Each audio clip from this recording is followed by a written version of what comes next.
Hello dear students, কেমন আছো? প্রথমেই ক্ষমা চেয়ে নিচ্ছি তোমাদের কাছে। আমি মাঝখানে বেশ কিছুদিন ব্যস্ত থাকার কারণে নিয়মিত ভিডিও দিতে পারিনি। এটা আমার প্রথম কি বলবো, যেটা আমার অভিজ্ঞতা না থাকার জন্যই এটা হচ্ছে, আমি বুঝতে পারছি। বিভিন্ন কাজের ফাঁকে আমার ভিডিও দেওয়া সম্ভব হচ্ছে না। সো তোমরা কিছু মনে করো না। আমরা আজকে যে বিষয়টা শিখব সেটা হচ্ছে, আমার সম্ভবত ওটা দ্বিতীয় ক্লাস ছিল, যেখানে আমি সাবজেক্ট এবং অবজেক্ট শিখিয়েছিলাম। এই সাবজেক্ট এবং অবজেক্ট না জানলে একটা সেন্টেন্সে আমরা বেশি কিছুই বুঝতে পারবো না, এটা আমি বারবার জানিয়েছি। আজকে যেটা আমরা শিখতে চলেছি আমার ছোট্ট ডিয়ার স্টুডেন্টস, সেটা হচ্ছে কমপ্লিমেন্ট। সাবজেক্ট, অবজেক্ট এবং তার সঙ্গে কমপ্লিমেন্ট, এই তিনটে জিনিসই আমাদের ভীষণভাবে জানতে হবে। কেন জানতে হবে? কারণ আমরা কোনো সেন্টেন্স আমরা দেখতে পাবো যে যেখানে সাবজেক্ট বুঝতে পারছি, অবজেক্ট বুঝতে পারছি না, তাহলে ওটা কি হবে? আমাদের মধ্যে প্রশ্ন জাগবে, আমরা উত্তর দিতে পারবো না, ভয়েস চেঞ্জ করার সময় উল্টোপাল্টা করে ফেলবো, আরও অনেক সমস্যা হবে। সেই সমস্যাগুলো যদি যাতে না হয়, সেই জন্য আজকে আমরা যে চ্যাপ্টারটা নিয়ে আলোচনা করব খুব সংক্ষেপে, তার নাম হচ্ছে কমপ্লিমেন্ট। প্রথমেই বলি, কমপ্লিমেন্ট কথার মধ্যেই একটা কমপ্লিট ব্যাপার আছে, তাই না? কমপ্লিট, হ্যাঁ ঠিকই শুনেছ। তোমরা জেনে রাখো, কোনো সেন্টেন্সকে কমপ্লিট সেন্স আনার জন্য, কমপ্লিট সেন্স অর্থাৎ সেন্টেন্সটা যাতে কমপ্লিট হয় এমন বোঝাবার জন্যই কমপ্লিমেন্টটাকে আনা হয়। যেমন ধরো, আমরা যদি বলি সে হয় বোকা, বা সে হয় চালাক, সে হয় লম্বা। এবার আমি যদি বলি সে হয় কি? ক্লিয়ার হচ্ছে না? এর সঙ্গে চালাক, বোকা, লম্বা, বেটে, মোটা ইত্যাদি লাগালে সেটাকে কমপ্লিট সেন্স আনছে। বোঝা গেল ব্যাপারটা? তাহলে সেন্টেন্সকে শুধুমাত্র অবজেক্ট দিয়ে ভাবলেই চলবে না, সাবজেক্টকে দিয়ে ভাবলেই চলবে না। আমি একটা উদাহরণ দিয়ে দিচ্ছি, দেখো। He gave me a pen. তোমরা দ্বিতীয় আমি বিষয়টা যেটা শিখিয়েছিলাম সেটা হচ্ছে সাবজেক্ট অবজেক্ট। এখানেও দেখো, he gave me a pen, তাহলে গেভটা ভার্ব, সে দিল আমাকে একটি কলম। হ্যাঁ বন্ধুরা, আরেকটি জিনিস তোমাদেরকে আমি ট্রিক্স শেখাচ্ছি, সেটা হচ্ছে যখন আমরা ইংরেজিটাকে বাংলায় বলবো না, তখন আমরা যেরকম থাকবে এসভিও প্যাটার্নেই বাংলাটা মাঝে মাঝে করব। তাহলে কি হবে জানো তো? তাহলে তোমার ভুলটা কম হবে ট্রান্সলেশন করার সময়। হি গেভ মি এ পেনের বাংলা হচ্ছে সে আমাকে একটি কলম দিল। আমরা এইভাবে না বলে আমরা সুবিধার জন্য বলবো সে মানে সাবজেক্ট, তারপরে ভার্ব, দিল একটি কলম। বোঝা গেল? শুনতে খারাপ হবে কিন্তু শেখার জন্য চলে যাবে। He gave me a pen, তাহলে এখানে দেখো গেভ ভার্ব, কে দিল, কে দিয়ে প্রশ্ন করলে আমরা সাবজেক্ট পাবো, হি পেয়ে গেলাম। কাকে দিয়ে প্রশ্ন করলে আমরা জানি অবজেক্ট পাওয়া যায়, অবজেক্ট। এবং কি দিয়ে প্রশ্ন করলে অবজেক্ট পাওয়া যায়, এখানেও একটা অবজেক্ট। এইবার দেখো, সাবজেক্ট অবজেক্ট সব কিন্তু আলাদা আলাদা। এইবার আসছি কমপ্লিমেন্টের ক্ষেত্রে। তাহলে তোমাদের নিশ্চয়ই এটা ক্লিয়ার হলো, এগুলি হচ্ছে অবজেক্ট। দেখো, হি মানে সে, দিল আমাকে একটি কলম, তাহলে এটাও অবজেক্ট, এটাও অবজেক্ট, এটা সাবজেক্ট, এটা ভার্ব। এইবারে চলে এসো কমপ্লিমেন্টে। আমি কি লিখেছি? কোনো সেন্টেন্সের অর্থকে সম্পূর্ণ করতে যে ওয়ার্ড বা ফ্রেজ ব্যবহার করা হয়, ফ্রেজ মানে কতগুলি শব্দ দিয়ে একটা ফ্রেজ হয় যার মধ্যে কোনো ভার্ব থাকে না, তা হলো কমপ্লিমেন্ট, কমপ্লিট করার জন্য। দেখো, আমি দুই দিকে কিছু উদাহরণ দিয়েছি।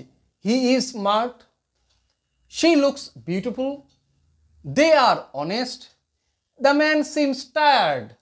এই দিকে দিয়েছি, the boys made him captain, the jury found him guilty, exercises made his muscles strong. এইবার আমরা আলোচনা করব কমপ্লিমেন্ট নিয়ে। দেখো, কমপ্লিমেন্টকে দুটো ভাগে ভাগ করা যায়। এক নম্বর ভাগকে বলা হয় সাবজেক্ট কমপ্লিমেন্ট, দুই নম্বর ভাগকে বলা হয় অবজেক্ট কমপ্লিমেন্ট। কাকে সাবজেক্ট, কাকে অবজেক্ট কমপ্লিমেন্ট বলে?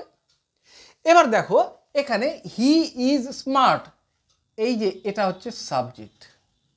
এবারে দেখো, এখানে প্রশ্ন করো, এই যে স্মার্ট, দেখো এই যে বিষয়টা স্মার্ট, এই স্মার্টটা কে? সে। তাহলে স্মার্ট আর সে একই, অর্থাৎ সে কেমন তাকে কমপ্লিট তার সেন্স মানে তার সম্পর্কে বলা হচ্ছে এখানে। এই যে সাবজেক্টের সম্পর্কে যখন বাড়তি বলা হয়, তার প্রশংসা করে বলা হয় বা যাই বলো না কেন, বাড়তি যখন বলা হয়, অ্যাডিশনাল কিছু বলা হয়, তখন সেটা কমপ্লিমেন্ট। তাহলে এখানে স্মার্ট কমপ্লিমেন্ট, বোঝা গেল? ঠিক তেমনি করে she looks beautiful, looks verb, এটা সাবজেক্ট।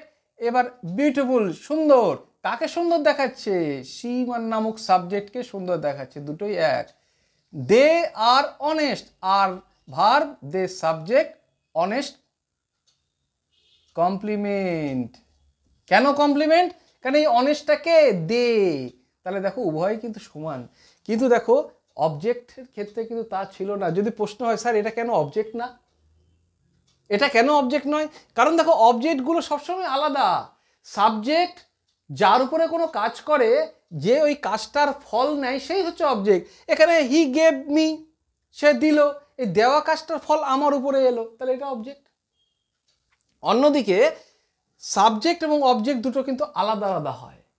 এখানে দেখো সাবজেক্ট এবং তারপরে যে কমপ্লিমেন্ট দুটোই আলাদা, অর্থাৎ সাবজেক্টের সম্পর্কেই বলা হচ্ছে, তাই এটাকে বলা হয় সাবজেক্ট কমপ্লিমেন্ট। মনে রাখবে ছোট্ট স্টুডেন্টসরা, ছোট্ট বন্ধুরা। নেক্সট যেটা আসছে, the boys made him captain. এখানে দেখো একটা জিনিস বোঝার আছে, মেড ভার্ব, কে দিয়ে প্রশ্ন করো?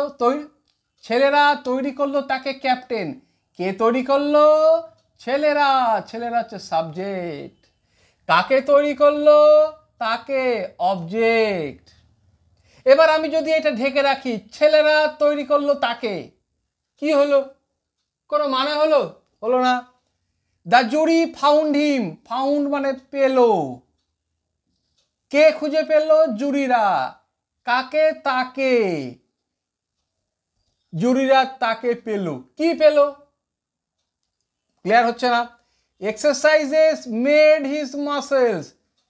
প্রশ্ন, এক্সারসাইজটা তার মাসেলগুলিকে কি করলো? প্রত্যেকটার পেছনে দেখো একটা করে ওয়ার্ড দেওয়া হয়েছে যার মানেটা ক্লিয়ার করবে। Captain, the boys made him captain. তোমরা যেমন খেলতে খেলতে কাউকে ক্যাপ্টেন করো, ঠিক তেমনি বাচ্চারা তাকে ক্যাপ্টেন করলো। তাহলে এই ক্যাপ্টেনটা এর সম্পর্কে বলা হচ্ছে, এই অবজেক্ট সম্পর্কে। এবার জুরি, জুরি মানে যারা বিচার সভায় আগে ছিল, বিচার করার সময় যারা জুরিদের মতামত নিতেন। তো জুরি ফাউন্ড হিম গিলটি, অর্থাৎ জুরিরা তাকে অপরাধী হিসেবে পেল। এইটা দেওয়ার সঙ্গে সঙ্গে এই অবজেক্টটাকে ক্লিয়ার করলো এর মানেটা। Exercise made his muscles, exercise বা কসরত তার মাসেলটাকে কি করলো? স্ট্রং।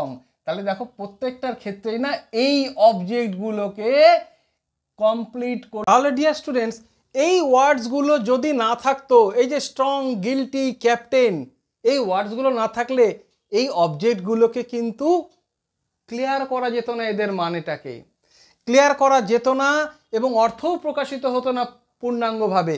তাই এই অবজেক্টগুলোর সম্পর্কেই এখানে বলেছে। দেখো, দ্য বয়েজ মেড হিম, ছেলেরা তাকে করলো, কি করলো? ক্যাপ্টেন করলো। এই ক্যাপ্টেন ওয়ার্ডটা এই অবজেক্টটাকে, এই যে হিম নামক অবজেক্টটাকে ক্যাপ্টেন এই ওয়ার্ডটা দিয়ে কমপ্লিট করলো, তাই এটা কমপ্লিমেন্ট। যেহেতু এটা অবজেক্টটাকে কমপ্লিট করলো, তাই এটা অবজেক্ট কমপ্লিমেন্ট। মজার বিষয় একটু ভালো করে খেয়াল করে দেখো, এখানে হিম আর ক্যাপ্টেন এক, ঠিক তো এখানে সাবজেক্ট আর এই স্মার্ট এক। তাহলে যেহেতু সাবজেক্ট আর স্মার্ট, সাবজেক্ট আর এটার সঙ্গে এক হচ্ছে, তাই এটা সাবজেক্ট কমপ্লিমেন্ট। যেহেতু এটা অবজেক্টের সঙ্গে মিল খাচ্ছে এবং অবজেক্টের সম্পর্কে বলছে, তাই এটা অবজেক্ট কমপ্লিমেন্ট। সুতরাং আশা করি তোমাদেরকে সাবজেক্ট, অবজেক্ট এবং কমপ্লিমেন্টের ধারণাটা ক্লিয়ার করতে পারলাম। তোমাদের যদি কোনো কোয়ারি থাকে তোমরা কমেন্ট বক্সে লেখো, আমি সাধ্যমতো চেষ্টা করব তোমাদের প্রশ্নের উত্তর দেওয়ার। সঙ্গে থাকো। এবং আগেই বলেছি এই চ্যানেলটার নাম ইজি ইংলিশ, অর্থাৎ সহজে ইংলিশ শেখার জন্য।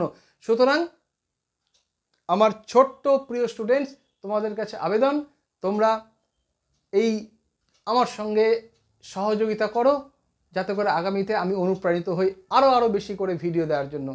থ্যাংক ইউ, ভালো থাকো প্রত্যেকে। আবার দেখা হবে আরও একটি নতুন গ্রামার নিয়ে, নতুন ইস্যু নিয়ে। Thank you.